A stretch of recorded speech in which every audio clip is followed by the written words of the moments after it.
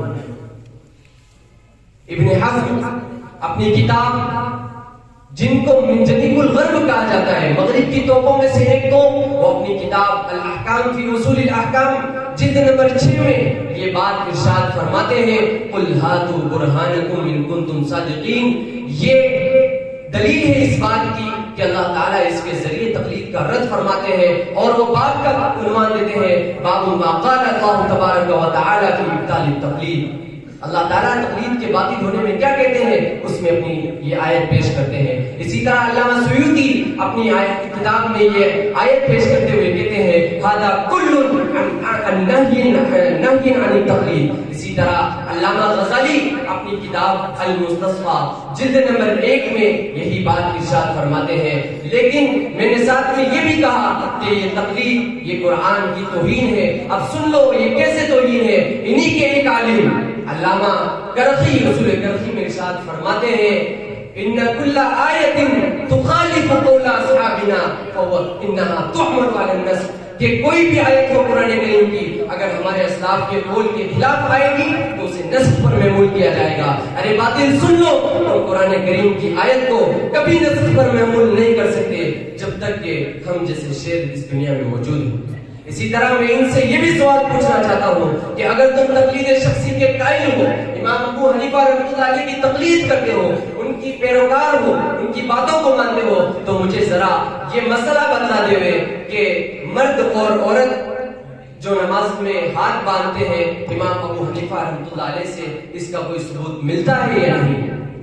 اسی پر میں اپنی بات ختم کرتا ہوں۔ افراد توجہ دیں، یہ مسئلہ حق اور باطل کا نہیں ہے، اس میں اپنے مخالف کو باطل سے موسوم کرنا یا باطل سے اسے مخاطب کرنا یہ درست نہیں ہوگا۔ یہ مسئلہ علماء دیوبند کا اور غیر مقلدین کا حق اور باطل کا مسئلہ نہیں ہے، لہذا لفظ باطل کا استعمال دوران مناظرہ خطاب کے لیے بالکل نہ کریں۔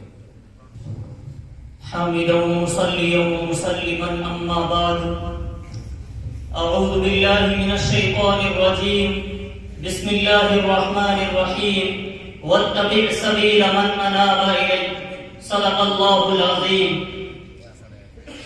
حضرات، قابل قدر اساتذہ اعظام، مہمانان کرام، حق میں مستحکم و سامعین اعظام، میں انقلاب پسندوں کی ایک قبیل سے ہوں، میں انقلاب پسندوں کی ایک قبیل سے ہوں، جو حق پر ڈٹ گیا اس لشکر قلیل سے ہوں۔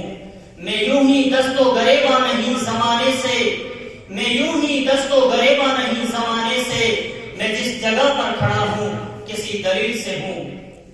سامعین اعظام، اس دور میں امت کی شیرازہ بندی کی جتنی ضرورت ہے اتنی شاید گزشتہ زمانوں میں کبھی نہ رہی ہو۔ آج دشمنان اسلام ہر طرف سے اور ہر جگہ جمع ہو کر امت مسلمہ کو نوالہ کر بنانے کی کوشش میں لگے ہوئے ہیں۔ سیاسی، اقتصادی، تعلیمی غرض کے ہر اعتبار سے مسلمانوں کا وزن پوری دنیا میں ناقابل یقین حد تک بڑھ چکا ہے۔ اکثر مسلم کہے جانے والے ممالک بھی اندرونی طور پر پوری طرح غیر مسلم شاکر طاقتوں کے دست نظر بن چکے ہیں۔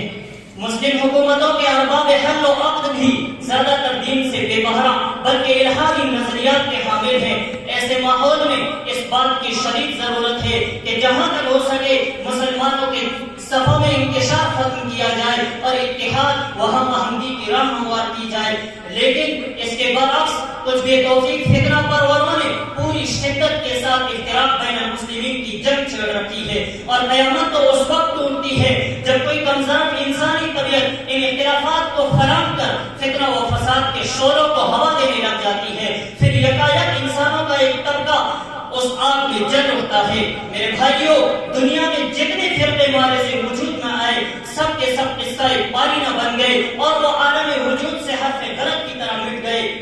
من جملہ ان فرقوں کے ایک فرقہ غیر مقلدیت ہے، جنہوں نے اپنی جنم بھومی کے احترام میں رام چندر، لکشمن داس اور کشن جی کو اپنا نبی بھی مان لیا ہے۔ اس فرقے کا پہلا قدم اسلاف امت کے خلاف بدگمانی ہے اور دوسرا قدم اکابر اسلام پر بدزبانی ہے۔ ان کی تقریریں اور مناظرے اذا خاصم فجر کی زندہ تصویر ہے۔ سیدنا امام ابو حنیفہ کو امام اعظم کہنا ان کے نزدیک شرک ہے، جبکہ ملکہ وکٹوریہ کو مکہ معظمہ کہنا عین توحید ہے۔ تقلید کی وجہ سے مسلمانوں کے مابین جو اتحاد اور غیر معذوری محبت تھی وہ انگریزی حکومت کے لیے سخت خطرہ تھا۔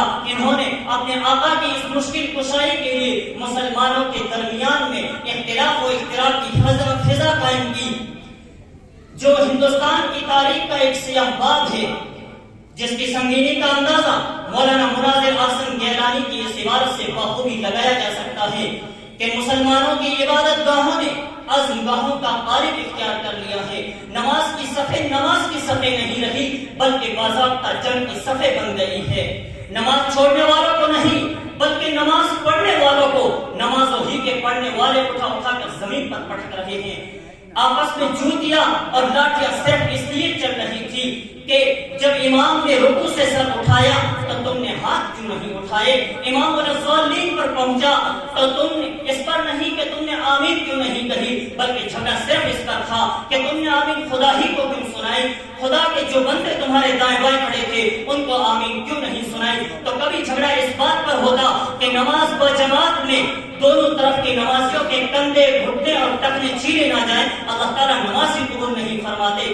اسی پر بس نہیں بلکہ بات یہاں تک دراز ہوتی ہے کہ ہزاروں مسلمانوں کے ایمان سے ہاتھ دھونے کی خبر آ رہی ہے، ہر طرف سے مسلمان مصائب و آرام سے دوچار ہیں۔ ایسے ماحول میں ان حالات کا تقاضا تو یہ تھا کہ مسلمان متحد و متفق ہو کر سیسا پلائی دیوار بن جاتے تاکہ گروہ کو ان کی طرف آنکھ اٹھانے کی ہمت نہ ہوتی، لیکن ہمارے غیر مقلدین بھائی ان امور سے قطع نظر کہیں گو کی حلت پر رسالے لکھتے نظر آتے ہیں، تو کہیں قربانی کو گھوڑے کو ذبح کر کے بازوم ہوش احیاء سنت کی راہ پر آتے نظر آتے ہیں، تو کہیں چوتھے دن کی قربانی اور 8 رکعت تراویح پر مناظرہ بازی ہے، تو کہیں فاتحہ خلف الامام بحث موضوع ہے۔ لا حول ولا قوت الا باللہ العلی العظیم۔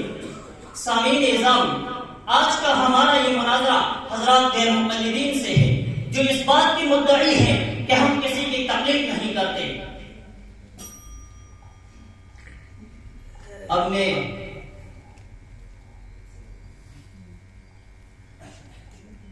مولانا عبدالقدیر صاحب کو دعوت اسٹیج دوں گا کہ حضرت والا تشریف لائیں اور فریق مخالف کو دندان شکن جواب دیں.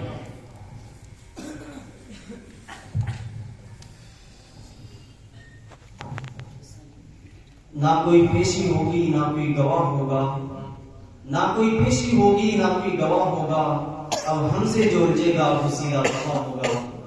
حامدم و مسلم و مسلمن اما بعد، قابل صد افتخار و تعظیم حضرات منتظمین و اساتذہ کرام، صدر محترم، آج کے اس پروگرام میں جلوہ افروز میرے اتنی ہم سفر ساتھی ہیں. آپ حضرات کافی دیر سے فریقین کے مابین بحث و مباحثہ کو سماعت فرما رہے ہیں. ہمارے ترجمان صاحب نے وجوب تقلید کو قرآن و حدیث سے ثابت کر دیا ہے، جس کے بعد چون چرا کی کوئی گنجائش باقی نہیں رہتی ہے. اور ہر امی اور ہر جاہل کو شریعت سے واقفیت اور شریعت سے آشنا ہونے کے لیے کسی نہ کسی مجتہد کا پیروکار ہونا ہی پڑتا ہے. اس کے بغیر شریعت سے آشنا اور واقفیت یہ ناممکن اور محال ہے. اور یہ سلسلہ دور نبوی اور قرن اول کے اندر بھی تھا. چنانچہ صحیح البخاری جلد نمبر 1 صفحہ نمبر 237 کے اندر موجود ہے ان اکرمہ ان اہل المدینہ سألوا ابن عباس ان امرأة طافت ثم عادت وقال لهم تنفروا قالوا لا نأخذ بقولك ونترك قول زید. اہل مدینہ نے حضرت ابن عباس رضی اللہ تعالی عنہ سے سوال کیا اس عورت کے بارے میں جو طواف کے فرض کے بعد حائضہ ہو چکی تھی. حضرت ابن عباس رضی اللہ تعالی عنہ نے فرمایا کہ وہ جا سکتی ہے. اہل مدینہ نے کہا ہم آپ کے قول کی وجہ سے زید بن ثابت کے قول کو ترک نہیں کر سکتے ہیں. اس حدیث مبارک سے صراحتاً تقلید معین اور تقلید شخصی ثابت ہوتی ہے، اس لیے کہ اہل مدینہ دو لفظوں میں یہ کہہ دیا کہ ہم آپ کے قول کو زید بن ثابت کے قول پر ترجیح نہیں دیں گے. اسی طرح صحیح البخاری جلد نمبر 2 صفحہ نمبر 997 کے اندر موجود ہے حضرت ابو موسیٰ اشعری رضی اللہ تعالی عنہ کی حدیث. اس حدیث کے اندر ابو موسیٰ اشعری رضی اللہ تعالی عنہ فرماتے ہیں فلا تسألونی ماذا والفکر فیکم، تم میرے سے اہل مدینہ تم میرے سے سوال مت کرو جب تک تمہارے درمیان ایک جید اور باخیز عالم موجود ہے. اور وہ تھے حضرت ابو موسیٰ حضرت عبداللہ بن مسعود رضی اللہ تعالیٰ عنہ.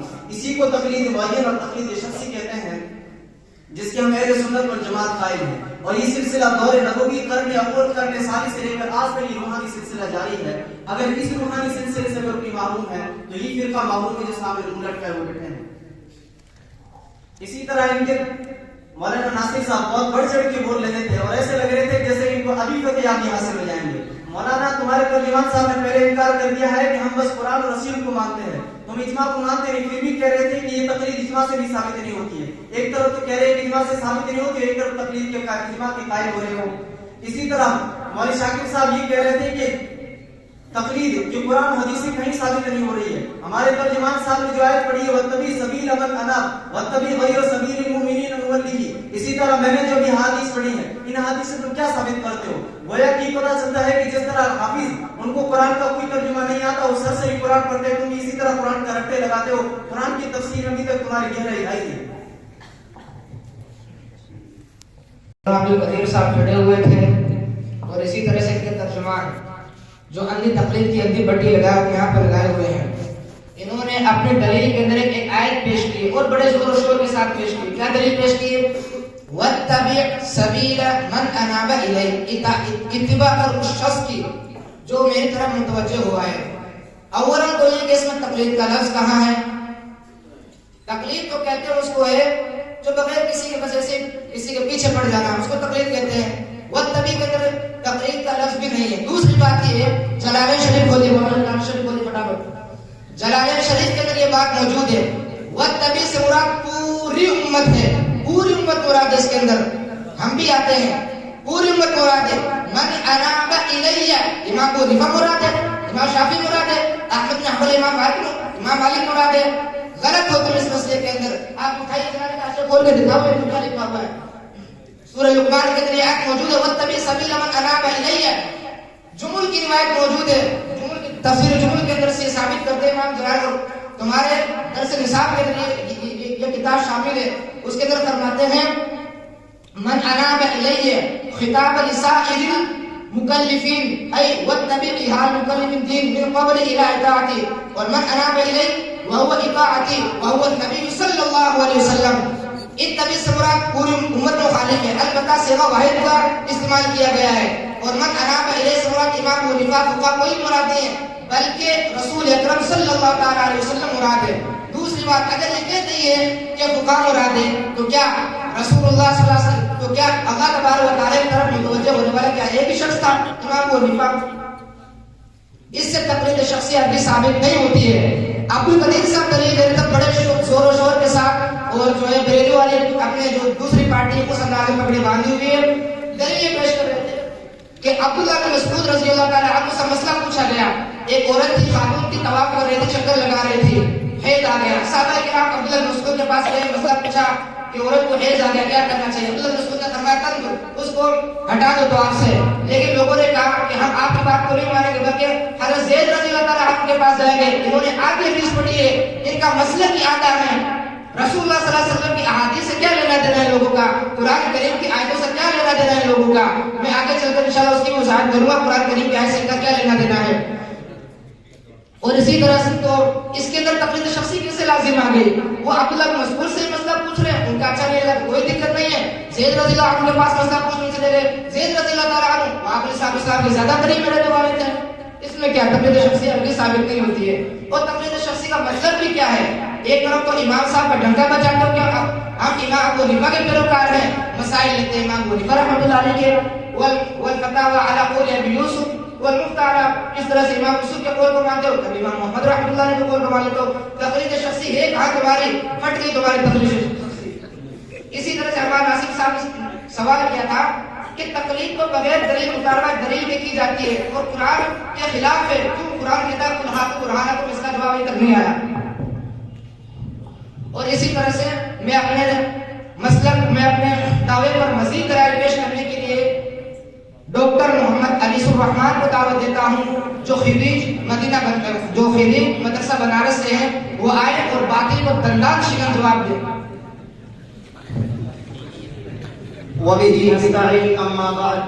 مجھے آہ و فغانی سب کا پھر کوئی پیام آیا، تھم میں راہ رو شاید پھر کوئی مشکل مقام آیا. سامعین کرام، آپ حضرات کافی دیر سے ہم فریقین کے مابین مناظرہ سماعت فرما رہے ہیں، اور مجھ سے پہلے ترجمان صاحب اور مفتی ناصر صاحب نے کافی دلائل پیش کر لیے ہیں. عقل مندوں کے لیے تو یہی کافی ہے، لیکن اگر ان کے ذہنوں کی کھڑکیاں پھر بھی بند ہے تو اولاً تو یہاں بڑے بڑے علماء کرام موجود ہیں. میں ان سے درخواست کروں گا کہ آپ بھی ان کے لیے دعا کریں، شاید آپ کی دعا اثر ہو اور یہ راہ راست پر آ جائے. چنانچہ ارشاد ربانی ہے نزلنا علیک الکتاب تبیانا لکل شیء وہدی ورحمۃ وبشریٰ للمسلمین، کہ ہم نے یہ کتاب آپ پر نازل کی ہے اور اس میں ہر چیز کا کافی و شافی بیان ہے اور مسلمانوں کے لیے ہدایت، رحمت اور خوشخبری ہے. اس کی تعلیم میں سادگی اور اس کی افادیت کے ہر پہلو پہ خاص توجہ دی گئی ہے. چنانچہ دین اسلام کے دنیا میں تشریف لانے کے بعد تمام شریعتیں اور ادیان منسوخ ہو گئے ہیں. لہذا اب اگر کوئی شخص دین اسلام کے علاوہ کسی اور دین کی جستجو میں رہے گا تو یقیناً اس کا دین قابل قبول نہیں ہوگا، جیسا کہ قرآن کریم میں وَمَن يَبْتَغِ غَيْرَ الْإِسْلَامِ دِينًا فَلَن يُقْبَلَ مِنْهُ. اب جہاں تک تقلید کی بات ہے تو تقلید کہتے ہیں بغیر سوچے سمجھے بلا دلیل کے کسی کے پیچھے چلنا، اور قرآن کریم میں لا تقف ما ليس لك به علم، کہ بغیر سوچے سمجھے تم کسی کے پیچھے مت چلو. اب مقلد جو بھی کام کرتا ہے اس میں ڈر غریب کے ذہن میں یہ رہتا ہے کہ میں جو کام کر رہا ہوں، میں جس کی تقلید کر رہا ہوں، یقیناً جس کی تقلید کر رہا ہوں کسی نہ کسی دلیل کے اوپر ہوگا. حالانکہ علماء کا اتفاق ہے کہ تقلید علم ہی نہیں ہے. جب تقلید علم نہیں ہے تو مقلد عالم نہیں بتانا جائے گا. اسی طریقے سے حضرت عبداللہ ابن مسعود رضی اللہ تعالیٰ عنہ کا فرمان ہے لا یقلدن احدکم دینہ رجلا. یہاں پہ تاکید پہ تاکید لا کے فرما دیا. معلوم ہوگا کہ کوئی ایسا گمراہ فرقہ آئے گا جو امت کو گمراہ کرے گا اور اکابرین کی پرستش کرے گا. لہذا تاکید پہ تاکید لا کے فرما دیا لا یقلدن احدکم دینہ رجلا، کہ تم میں سے کوئی شخص اپنے دین کے معاملے میں کسی کی تقلید نہ کرے. لہذا معلوم ہوا کہ تقلید قطعاً جائز نہیں ہے. بیچارے تقلید کرے گا، تقلید کا معنی بھی انہیں سمجھ میں نہیں آیا. دیکھیے مولانا اپنی گفتگو چھوڑیے اور تقلید کے معنی پہلے سمجھ لیجیے. مولوی شاکر صاحب ذرا توجہ. تقلید کے لغوی معنی، تقلید یہ باب تفعیل سے ہے. تقلید مصدر ہے، اس کے معنی آتے ہیں ہار کے. جب اس کی نسبت جانوروں کی طرف ہوتی ہے اس کے معنی آتے ہیں پٹے کے. انسانوں کی طرف ہوتی ہے تو اس کے معنی آتے ہیں ہار کے. اور اس کے اصطلاحی معنی ہے غیر ماہر آدمی کا بدلیل مسئلے کو بلا مطالبہ دلیل کے ماہر آدمی سے ماننا. اور سب سے ماہر آدمی جس کے اوپر اجماع مجمع ہو چکا ہے. صحابہ کے سب سے بڑے شاگرد حضرت امام اعظم امام ابو حنیفہ رحمہ اللہ ہے، اس لیے ہم ان کی تقلید کرتے ہیں. اس سے یہ مراد نہیں کہ ہم قرآن کو نہیں مانتے، بلکہ قرآن کریم کے اندر اور احادیث مبارکہ کے اندر جو صحیح واضح مسائل آ چکے ہیں، ہم ان پہ امام ابو حنیفہ کی تقلید نہیں کرتے، بلکہ قرآن اور حدیث کی اتباع اور پیروی کرتے ہیں. جو مسائل قرآن کریم کے اندر مجمل ہے، واضح نہیں ہے، ان کے اندر ہمارے سامنے امام ابو حنیفہ نے جو اپنے اساتذہ اکرام صحابہ سے جو تصریحات سیکھی وہ ہمیں بتلائی، اور آپ نے اپنے مذہب کو مدون اور مرتب کیا جو اصولاً و فروعاً تواتر کے ساتھ ہم تک پہنچا ہے، اور ہم ان کو مانتے اس کی روشنی کے اندر کتاب اور حدیث کی پیروی ہوتی ہے. یہ دعویٰ کرتے ہیں کہ ہم قرآن اور رسول کی پیروی، اللہ اور رسول کی اطاعت پیروی کرتے ہیں. قرآن کی جب قرآن کی پیروی کرتے ہو، قرآن کی اتباع کرتے ہو، اطیع اللہ کے اندر اطیع اللہ آیا ہے، نہ کہ اطیع القرآن. قرآن کے اندر کہیں بتا دو اطیع القرآن آیا تو بتاؤ. ٹھیک ہے. دوسری بات، انہوں نے جو پہلے آیت پڑھی تھی اطیع اللہ و اطیع الرسول، یہاں پر یہ رک گئے. اگر ذرا آگے بڑھ جاتے تو اطیع اللہ اور اطیع الرسول وائرل عمر منکم، اولو الامر منکم. اولو الامر سے مراد کون ہے؟ تم اس سے کس کو مراد لوگے؟ دوسری بات، مولانا ناصر شاکر صاحب فرما رہے تھے من سبیل الیہ، اس سے مراد پوری امت ہے. جب ماننے پہ آتے ہیں تو پوری امت کی تقلید کرتے ہیں اور پوری امت کے مقلد بن جاتے ہیں، اور جھوٹے دعوے کرتے ہیں کہ ہم تو صرف قرآن اور حدیث کو مانتے ہیں. دوسری بات، جو یہ حوالے دیتے ہیں، حوالے ان کو یا تو قرآن کریم کی صریح آیت سے دینے چاہیے یا پھر صریح مرفوع حدیث سے. کبھی امام کرخی کا بولتے ہیں، کبھی امام یوسف کا بولتے ہیں. اور مولانا یوسف شاکر صاحب نے جو کہا تھا کہ امام ابو حنیفہ کے جو شاگرد ہیں امام محمد اور امام یوسف، تو ان کے مستقبی قول کو مان لیتے ہیں. امام ابو حنیفہ کے جہاں چند اقوال ہوتے ہیں ان میں سے کسی ایک قول کو امام محمد یا امام ابو یوسف مان لے تو دراصل وہ قول تو امام ابو حنیفہ کا ہی ہے، لیکن ان شاگردوں کی طرف نسبت کر دی گئی ہے، اس سے ان کی خلاف ورزی لازم نہیں آتی. دوسری بات، صحابہ میں بھی تقلید شخصی رہی ہے، تابعین میں بھی رہی ہے، اور تابعین کے بعد 4 صدی کے اندر. اب میں مولانا شعیب صاحب کو دعوت اسٹیج دوں گا کہ وہ تشریف لائیں اور فریق مخالف کو 2 ٹوک جواب دیں. ابھی مولانا ناصر صاحب کھڑے ہوئے تھے، وہ کہہ رہے تھے کہ امام علامہ سیوطی اور علامہ کرخی رحمۃ اللہ علیہ کا نام لے کے، ان کی کتابوں کے نام لے کے یہ ثابت کرنا چاہ رہے تھے کہ وہ مقلدین نہیں تھے. شاید انہوں نے جلا لیں اور قواعد الفقہ کو سری طور پہ پڑھ پڑھایا. تھوڑا سا غور کر کے پڑھ لیتے تو ان کو معلوم ہو جاتا کہ جلال الدین علامہ سیوطی نے جلالین جو لکھی ہے وہ امام شافعی رحمۃ اللہ علیہ کے پیروکار تھے، اور علامہ کرخی امام ابو حنیفہ رحمۃ اللہ علیہ کے پیروکار تھے. اگر تھوڑا سا غور سے پڑھ لیتے تو ان کو معلوم ہو جاتا کہ یہ لوگ مقلد تھے، اور کوئی امام شافعی کا تھا یا کوئی امام ابو حنیفہ کا تھا. مدت سے ان آنکھوں میں جلن دیکھ رہا ہوں، مدت سے ان آنکھوں میں جلن دیکھ رہا ہوں، ہر شخص کے دل میں گھٹن دیکھ رہا ہوں، کیوں میں چاند کے چہرے میں گہن دیکھ رہا ہوں، میں وقت کے دیکھ رہا ہوں. وبہ نستعین اما بعد. معطر اساتذہ کرام و معزز مہمانان اعظام اور گلشن امینی کے فرزندان ہونہار، آج کا یہ ہمارا مناظرہ تقلید، عدم تقلید کے عنوان پر ہے. سامنے بیٹھے ہوئے غیر مقلدین خود تقلید کرتے پھر بھی شور اور ہویلا مچاتے کہ ہم غیر مقلدین ہیں. کئی آیات اور احادیث سے تقلید کا ثبوت ملتا ہے، پھر بھی چند دلیلیں میں پیش کر دو، اللہ کرے کہ رائے حق پر گامزن ہو جائے. رب کریم نے قرآن مجید کے اندر ارشاد فرمایا فاسألوا اہل الذکر ان کنتم لا تعلمون. مفسرین اس آیت کے تحت فرماتے ہیں کہ اللہ رب العزت نے اس آیت کے اندر ایک اصول بیان فرمایا. وہ اصول یہ ہے کہ جو لوگ رسوخ بالدین نہ ہو ان کو چاہے کہ کسی ماہر مجتہد کی اتباع اور پیروی کریں. علامہ آلوسی اور جلال الدین سہیوطی نے اس آیت سے مسئلہ مستنبط کرتے ہوئے فرمایا کہ عام آدمی کے لیے تقلید کرنا لازم اور ضروری ہے. حضرت ابو ہریرہ رضی اللہ عنہ سے بات ہے کہ نبی کریم صلی اللہ علیہ وسلم نے ارشاد فرمایا من افتى بغیر علم کان اثم علی من افتى. مشکاۃ شریف صفحہ نمبر 27. جو شخص بغیر علم کا فتویٰ دے گا تو اس کا گناہ فتویٰ دینے والے پر ہوگا. اس حدیث سے واضح طور پر ثابت ہو گیا کہ جو شخص خود عالم نہ ہو تو اسے چاہیے کہ کسی عالم سے مسئلہ معلوم کر لے. یہی تو تقلید ہے. اگر تقلید کرنا جائز نہ ہوتا تو آپ علیہ الصلوۃ والسلام یہ نہ فرماتے کہ تم کسی سے مسئلہ معلوم کر لو. اور اس کے اوپر اگر وہ غلط مسئلہ بتاتا اس کے اوپر اس کی پکڑ بھی نہ ہوتی. تو یہی تو ہے تقلید جو آپ علیہ السلام نے جس کا حکم دیا ہے. اور یہ لوگ کہتے ہیں کہ ہم مقلد ہیں، بلکہ یہی سب سے یہ لوگ بولتے ہیں کہ ہم غیر مقلد ہیں، بلکہ یہی لوگ سب سے بڑے مقلد ہیں. کیونکہ آپ علیہ السلام کے دور کے اندر قرآن شریف جو تھا وہ منتشر تھا. صحابہ کرام رضی اللہ تعالی عنہم اجمعین نے اس کو جمع کیا اور اس کو دو ٹھپوں کے اندر لکھا، اور یہ لوگ اسی قرآن کریم کو پڑھتے ہیں. تو اس سے بھی ثابت ہو گیا کہ یہ صحابہ کے مقلد تھے اور امام ابو حنیفہ کے بھی مقلد تھے. ترجمان مخالف کھڑے ہوئے تھے اور ہمیں سکھا رہے ہیں کہ تقلید باب تفویض سے ہے، باب نصر سے ہے، یہ وہ ہمیں سمجھا رہے ہیں. مولانا ہم نے علم سلائی پڑھی، نظام الصرف بھی پڑھی ہے، کسی ادارے کے ماہرین استادوں کے پاس پڑھی ہے اور ہمیں یہ سب معلوم ہے کون کس باب سے ہے. دوسری بات اور یہ کہہ رہے ہیں کہ تقلید مانا ہار پہنانا. سوال یہ ہے کہ آپ نے امام ابو حنیفہ رحمۃ اللہ علیہ کے گلے میں کتنے ہار پہنائے ہیں؟ جبکہ ان کی دوسری پارٹی والے جن کو حضرات بریلوی کہتے ہیں، پوری امت بریلوی حضرات کہتی ہے، بدعت کہتی ہے، بدعتی کہتے ہیں، انہوں نے امام صاحب کے گلے میں ہار پہنا ہے تو الگ بات ہے. ہاں مزاروں پر جا کر بزرگوں کی اور اولیاء کرام کی قبروں پر چادریں ضرور چڑھائیے، یہ تقلید کا معنی. اور ثناءاللہ صاحب کہہ رہے تھے غیر ماہر آدمی کا ماہر آدمی سے سوال کرنا یہ تقلید کہلاتا ہے.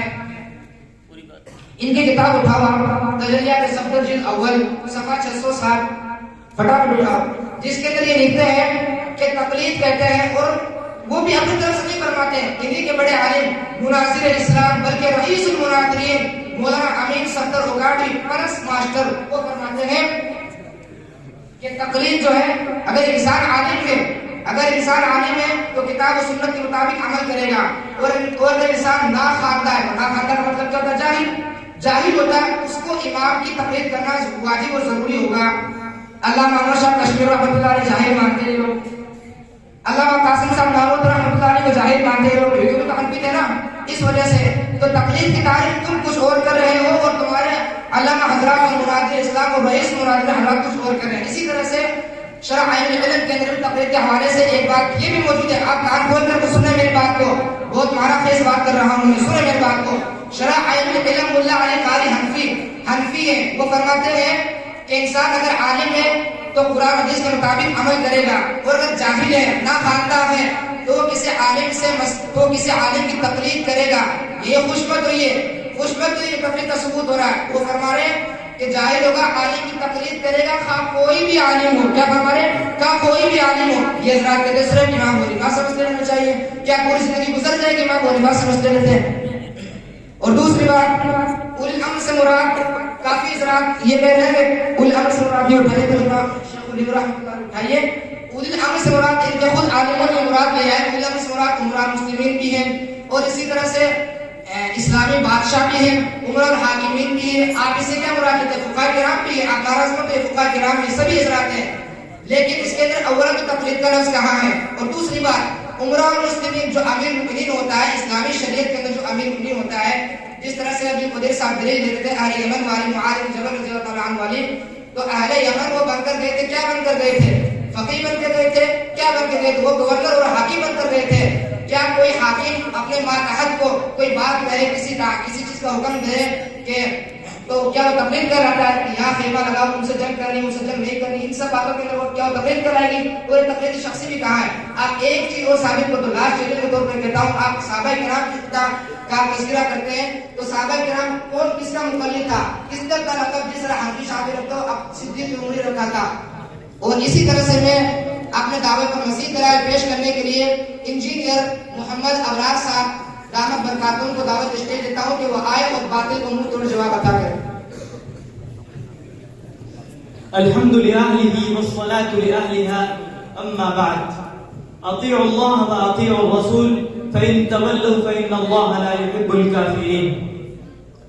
ہے فقط توحید و سنت امن و راحت کا طریق، ہے فقط توحید و سنت امن و راحت کا طریق. فتنہ جنگ و جدل تقلید سے پیدا نہ کر. فرد قائم ربط ملت سے ہے تنہا کچھ نہیں، فرد قائم ربط ملت سے ہے تنہا کچھ نہیں. موج دریا میں ہے بیرون دریا کچھ نہیں.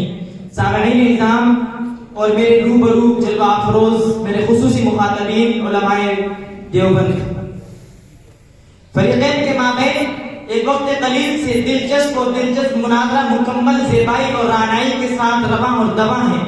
مسئلہ معینہ در مناظرہ من جانبنا اظہر من الشمس ہے، لیکن مسئلہ عدم تقلید کو مبین اور محقق کرنے کا چونکہ مکلف میں بھی ہوں، اس لیے آئیے اور تعصب سے بالاتر ہو کر نظر انصاف کو اس میں مرکوز کیجیے. معزز سامعین، احناف کے مشہور و معروف عالم دین مسعود بن شیبہ اپنی کتاب التعلیم کے مقدمے میں امام ابو حنیفہ رحمۃ اللہ علیہ کی تقلید کے بارے میں یوں رقم تراز ہے: انه يجب على اهل الغرب والشرق بل على كافة الخلق ان يتخذوا ابا حنیفہ اماما وعقیدته دینا وقوله مذهبا حيث لا يبغون عنه ولا يريدون به بدلا. یعنی کہ تمام مشرقی اور مغربی باشندوں پر بلکہ تمام مخلوق پر یہ واجب ہے کہ وہ اپنا امام ابو حنیفہ رحمۃ اللہ علیہ کو اپنا امام مانے، ان کے عقیدے کو اپنا دین اور ان کے قول کو اپنا مذہب اور کلچر قرار دے، اس طور پر کہ اس سے نہ آگے بڑھے اور نہ پیچھے سرکے، تادم حیات اس پر قائم اور دائم رہے. یہی عقیدہ شوافی کا امام شافعی کے بارے میں ہے اور حنابلہ کا امام احمد بن حنبل رحمۃ اللہ علیہ کے بارے میں ہے. دراصل یہ وہ مقام ہے جو تقریب کے بے آب و گیا صحرا میں قدم رکھنے کے بعد مقلدین کے باہمی تعصب اور کتاب و سنت سے اعراض کے نتیجے میں سامنے آتا ہے. یہ ہے مقلدین کا اپنے ائمہ کے بارے میں خیالات. اس کے برعکس ارشاد خداوندی ہے نبی مقدس کے بارے میں: وما ارسلناک الا کافۃ للناس بشیرا ونذیرا ولکن اکثر الناس لا یعلمون. یعنی اللہ تعالیٰ نے کائنات کی امامت کے لیے، اس کی پیغمبری اور پیغمبری کے لیے انبیاء کو منتخب کیا ہے، اور ان مقلدین نے انبیاء کے بجائے اس منصب پر اپنے ائمہ کو براجمان کیا ہے. ان کے مراتب و مناقب کو اتنا بلند اور رافع بنایا ہے، اتنا اعلیٰ بنایا ہے کہ ان کی امامت مقام نبوت کو چھونے لگی ہے. چنانچہ آئیے صحابہ کرام رضوان اللہ تعالیٰ علیہم اجمعین کی جانب، جو کہ دین اسلام کے اولین علم بردار ہیں، صحابہ کرام نبی کے فعل اور فرمان عالی کے آگے شیخین یعنی افضل البشر بعد الانبیاء سیدنا ابوبکر صدیق رضی اللہ تعالی عنہ، حضرت عمر فاروق رضی اللہ تعالی عنہ جیسے جلیل القدر صحابہ ان کی باتوں کو رد کر رہے ہیں. جیسا کہ حضرت ابن عباس رضی اللہ تعالی عنہ کا قول موجود ہے صحیح بخاری کے اندر: یوشک ان تنزل علیکم حجارۃ من السماء اقول قال رسول اللہ صلی اللہ علیہ وسلم وانتم تقولون قال ابو بکر وعمر. حضرت عبداللہ ابن عمر رضی اللہ تعالیٰ عنہ اسی طریقے سے حضرت عبداللہ ابن عباس رضی اللہ تعالیٰ عنہ حج تمتع کے قائل ہیں، لیکن شیخین حج تمتع کے قائل نہیں ہیں. کسی شخص نے حضرت عبداللہ ابن عباس سے پوچھا کہ آپ ان دو بزرگ شخصیتیں، اتنی کامل ترین شخصیتیں، اعلیٰ معیار شخصیتیں جن کو خلیفۃ الرسول کہا جاتا ہے، اول خلیفۃ الرسول سیدنا ابوبکر صدیق رضی اللہ تعالیٰ عنہ، وہ حج تمتع کے قائل نہیں ہیں اور آپ حج تمتع کے قائل ہیں. تو انہوں نے فرمایا، غور سے سنیے، یہ آپ کے لیے عبرت کی نشانی ہے. انہوں نے یہ جواب دیا کہ حضرت عبداللہ ابن عباس فرماتے ہیں کہ ہمارے لیے شیخین کے اقوال و اعمال طرز عمل ان کا حجت نہیں ہے، بلکہ ہمارے لیے حجت ہے تو نبی پاک علیہ الصلوۃ والسلام کے اقوال و اعمال. مولانا شافعی صاحب نے اولو الامر کی وضاحت تو نہیں کی. اطیعوا اللہ و اطیعوا الرسول، اس سے یہ اطیعوا اللہ و اطیعوا الرسول سے مراد یعنی قرآن کریم کے اندر جو واضح مسائل ہیں وہ قرآن کریم سے معلوم کر سکتے ہیں، اور اطیعوا الرسول سے یعنی جو احادیث کے اندر واضح ہیں وہ ہم ڈائریکٹ حدیث سے مان لیتے ہیں، لیکن جو مجمل ہیں ان کو ہم کیسے معلوم کریں گے؟ کسی مجتہد سے ہی کریں گے. اور اولو الامر سے تم جس کو بھی مراد لو گے تو مقلد بن جاؤ گے. مولانا شاکر صاحب پوچھ رہے تھے صحابہ اکرام کس کے مقلد تھے، تو سنیے، صحابہ اکرام 1 لاکھ سے زائد ہیں، ان میں سے 149 کے فتاوی منقول ہیں جو مصنف ابن ابی شیبہ، مصنف عبد الرزاق، مانی الاثار وغیرہ کتابوں کے اندر منقول ہیں. 149 صحابہ مجتہد تھے بلکہ ان کے مقلد تھے. جیسے یمن کے اندر حضرت معاذ بن جبل گورنر تھے اور وہاں کی پوری عوام ان کی تقلید کرتی تھی، اور یہ تقلید شخصی تھی حضرت معاذ بن جبل کی. ٹھیک ہے، صحابہ سے یہ ثابت ہو گئی. اب آپ بتلا دیجیے قرن اول، قرن ثانی، قرن ثالث میں کسی مشہور غیر مقلد فقیہ کا نام بتلائیے جو غیر مقلد. تمہارا وجود تو سن 1246 کے بعد ہوا ہے اور بڑے بڑے دعوے کر رہے ہیں. اچھا، تقلید کے معنی بول رہے تھے امام ابو حنیفہ کے گلے میں تم نے کتنے ہار پہنائے. ہم نے وہاں لغوی معنی مراد نہیں لیا بلکہ اصطلاحی معنی مراد دیا ہے جو میں نے آپ کے سامنے واضح کر دیا تھا. جب میری بھاشا تمہیں سمجھ میں نہیں آتی ہے تو کیا خاک تم اتحاد کرو گے قرآن اور حدیث سے؟ آئے امام حنیفہ کے گلے میں ہار پہنانے والے. اب دیکھیے تم کتاب اللہ کو واجب الاتباع مانتے ہو, اسی طرح حدیث کو بھی واجب الاتباع مانتے ہو, تو ان کی صریح آیت یا صریح حدیث پیش کیجیے, اور وہ بھی قرآن کریم کا واجب الاتباع ہونا قرآن سے ثابت نہ کیجیے. کیوں؟ اس لیے کہ توقف الشیء علی نفسہ لازم آئے گا. اسی طرح حدیث سے بھی ثابت نہ کیجیے. کیوں؟ اس لیے کہ وہاں پہ دور لازم آتا ہے کہ قرآن کا واجب الاتباع ہونا حدیث کے واجب الاتباع ہونے پر موقوف ہے. اسی طرح حدیث کا واجب الاتباع ہونا حدیث سے ثابت نہ کیجیے, وہاں بھی توقف الشیء علی نفسہ لازم آئے گا. اور حدیث کا واجب الاتباع ہونا قرآن سے بھی ثابت نہ کیجیے, کیونکہ حدیث کا واجب الاتباع ہونا قرآن کے واجب الاتباع ہونے پر موقوف ہے. یہاں پہ دور لازم آئے گا. رہی بات تیسری چیز, جب تم کوئی حدیث کا واجب الاتباع ہونا قرآن کے واجب الاتباع ہونے پر موقوف ہے, تمہارے دل میں سمجھ رہا ہوں ان کو سمجھ میں نہیں آ رہی. اس لیے حدیث کا واجب الاتباع ہونا قرآن کے واجب الاتباع ہونے پر موقوف ہے, اس لیے قرآن سے بھی حدیث کا واجب الاتباع ہونا ثابت نہیں کر سکتے. اب تیسری چیز کی طرف جاؤ گے تو وہاں پہ تیسری چیز کا خود کا واجب الاتباع ہونا کس سے ثابت کرو گے, قرآن سے یا حدیث سے؟ وہاں پہ بھی واجب الاتباع ہونا لازم آئے گا. دور ہے یہ باتیں ہیں. اب آپ ان کو ہی قرآن کریم کی صریح آیت سے پیش کر دیجیے. اب میں اپنے دعوے کو مضبوط اور مستحکم کرنے کے لیے مولوی سہیل صاحب کو دعوت کی اسٹیج دیتا ہوں کہ تشریف لائیں اور فریق مخالف کو دندان شکن چوک. سب سے پہلے میں یہ کہتا ہوں مولانا شاکر صاحب, آپ ایسا نہ کریں کہ ایک بات کو ادھوری لے دوسری بات کو بھی ادھوری لے. وہ کہتے ہیں نا میٹھا میٹھا ہاتھ ہاتھ کڑوا کڑوا تھوک تھوک, ایسا کام نہ کرے آپ. نحمدہ و نصلی علی رسولہ الکریم, اما بعد. نہ چاپان سے ہے بغاوت نہ چھین سے, نہ چاپان سے ہے بغاوت نہ چھین سے, حضرت نانوتوی کی جنگ ہے نبی کے مخالفین سے. اور جو بھی بھونکتا ہے علماء دیوبند کے خلاف, اور جو بھی بھونکتا ہے علماء دیوبند کے خلاف, یقیناً ان کی پیدائش ہے انگریزی مشین سے. جناب صدر محترم, حکام مستحکم و معزز سامعین, آپ کا حضرات کافی دیر سے فریقین کے درمیان مناظرہ سماعت فرما رہے ہیں. ہمارے ترجمان صاحب مولانا ثناء اللہ صاحب نے اور رفقا مولانا شعیب صاحب, مولانا عبدالقدیر صاحب نے ان حضرات کے سامنے بہت ساری دلیلیں پیش کی, لیکن یہ لوگ اپنی نااہلی اور کم علمی کی وجہ سے ٹس سے مس ہونے کے لیے تیار نہیں ہیں. ایسا لگتا ہے کہ ان کے عقلوں پر مکمل طور پر پردہ پڑ گیا ہو. چنانچہ اس ناچیز کو بھی دعوت دی گئی, اس لیے میں بھی کچھ دلائل پیش کر دوں. اللہ تعالیٰ ان کے ذریعے سے ان کو صراط مستقیم پر گامزن فرما دے. امام ترمذی کے اندر یہ فرماتے ہیں جلد نمبر 2 صفحہ نمبر 207 کے اندر, اور امام ابن ماجہ صفحہ نمبر 10 کے اندر ارشاد فرماتے ہیں ان حذیفہ رضی اللہ تعالی عنہ قال قال رسول اللہ صلی اللہ علیہ وسلم انی لا ادری ما بقائی فیکم فقدوا بالذین من بعدی ابی بکر و عمر. حذیفہ رضی اللہ تعالی فرماتے ہیں کہ آپ صلی اللہ علیہ وسلم نے ارشاد فرمایا پتہ نہیں میں تمہارے درمیان کب تک رہوں گا, بس تم میرے بعد میں 2 شخصوں کی تقلید کرنا, 2 شخصوں کی اتباع کرنا, 2 شخصوں کی پیروی کرنا.